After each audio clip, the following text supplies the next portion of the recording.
I'm Genevieve Roth, and I'm a freshman in college majoring in psychology. I'm Adam Choretsky. I'm also a freshman and I'm pre-business. And today, for our final health presentation, we're going to talk a little bit about sleep in college and some of the negative consequences of getting insufficient sleep. So it's kind of common knowledge that most college students don't get enough sleep on an average night. And we were wondering if college students just didn't view it as important. But actually, a study at the Western Technical College showed that students view sleep as important, but they just prioritize other things above it. So they know that it's important for your health, but they're picking schoolwork or socializing over having a sufficient night's sleep. And on an average night, they actually get 6.7 hours, and that number came from the Journal of American College Health. And that is on an average night, so that's not around finals time when people are pulling all-nighters, or they have paper due the next day, so they're up editing, and they only get 2 to 4 hours. So students in college are definitely not getting the sufficient amount of sleep that they need to live a healthy lifestyle. So a big question is, why do we need sleep? And when you sleep, your body goes through what's called REM cycles, rapid eye movement cycles. During your childhood, REM cycles make up 50% of your sleep, but during your adulthood, they make up 20% of your sleep. And the reason why REM cycles are so important is because when your body is in the middle of a REM cycle, your brain is acting as if it would when you were awake.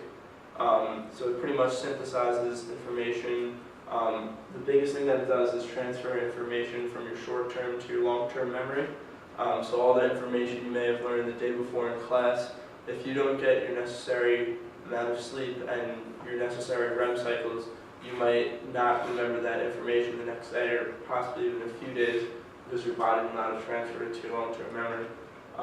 Also associated with REM cycles is when your body's pretty much, like I said before with your brain, it acts as if you're fully awake and alert.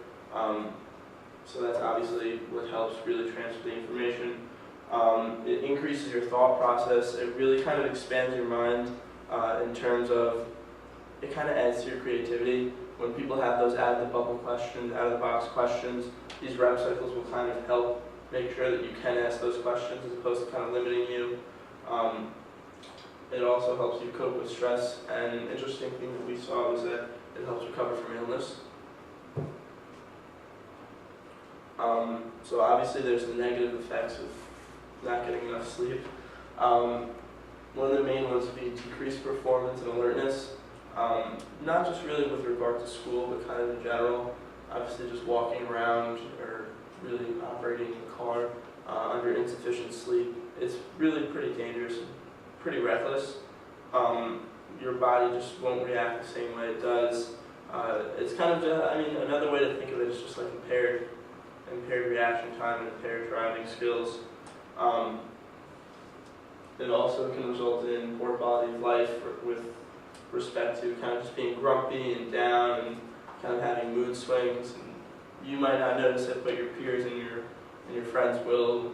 You know, when you're kind of down and don't really want to talk, and you're giving them rude gestures, and they're really pretty confused by it. But one of the most interesting things we found was we had a study. Stress, sleep loss, and substance abuse create a potent recipe for college depression. And in this study, it actually examined students at Princeton and found that students who had sufficient sleep pretty much every night were associated, or they found a correlation between students who had sufficient sleep each night and higher GPAs. So at the same time, they found that a lot of students who had lower GPAs were associated with having insufficient sleep each night. So obviously that's pretty relevant to a college student. Pretty much, if you get your sufficient amount of sleep, obviously it helps your memory, and really it's pretty much just linked with higher GPAs.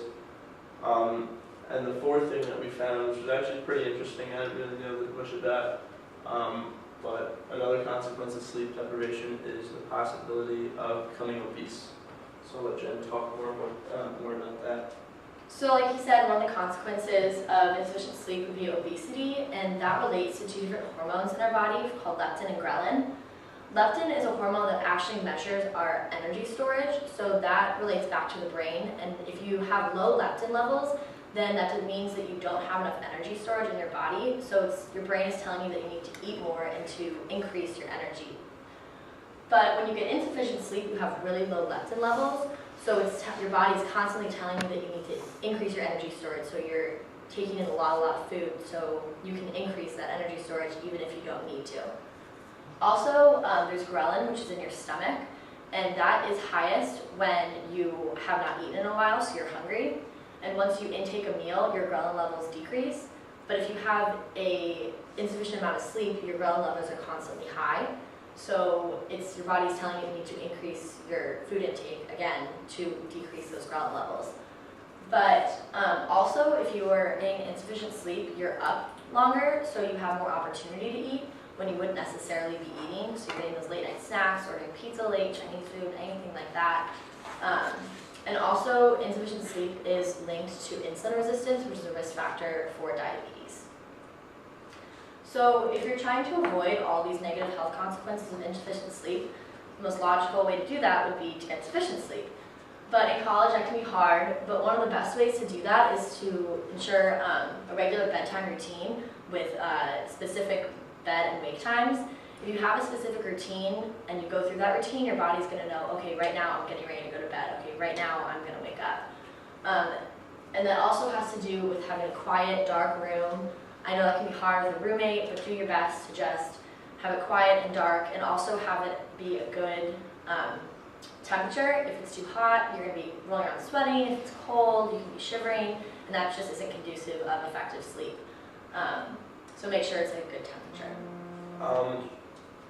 Also, we would say ensure a comfortable bed, and make sure you really only use your bed for sleeping. If you kind of use your bed for, I don't know, say other activities, what may happen is when you get in bed to go to sleep at night, your mind kind of might drift off, like the point of you getting in bed solely for sleeping, and it might kind of drift to the other activities that maybe you're using your bed for, so that might kind of keep you up for longer. Also, we would say, obviously, physical activity is good for your body, but not within a few hours of bedtime. Physical activity actually wakes you up, even though you kind of feel a little deflated after. It actually wakes up your body.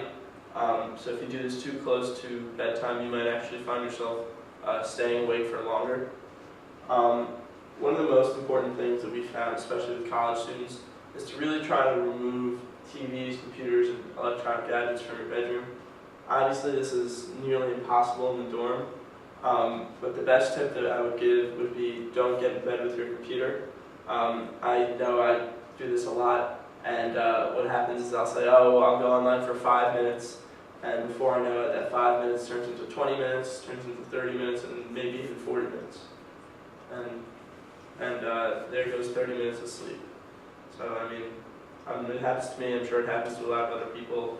That would pretty much be one of the biggest tips. And also avoid large meals during near bedtime, only because obviously large meals will give you a lot of energy, which will also keep you up. And if you take all these precautions and you still feel like you're not getting sufficient sleep, one of the great resources here on Emory's campus is the Emory Sleep Center right up on Clifton. I know a lot of people think sleep centers can be scary, they're like laboratories or doing all these weird tests, but this is actually a picture from the Emory Sleep Center's website, and it kind of looks like a hotel room to me, so there's really nothing to be afraid of. If you really think that you need to get tested for a sleep disorder or anything like that, go ahead and go and get tested, and they can definitely help you out to get those sufficient hours of sleep to avoid those health consequences.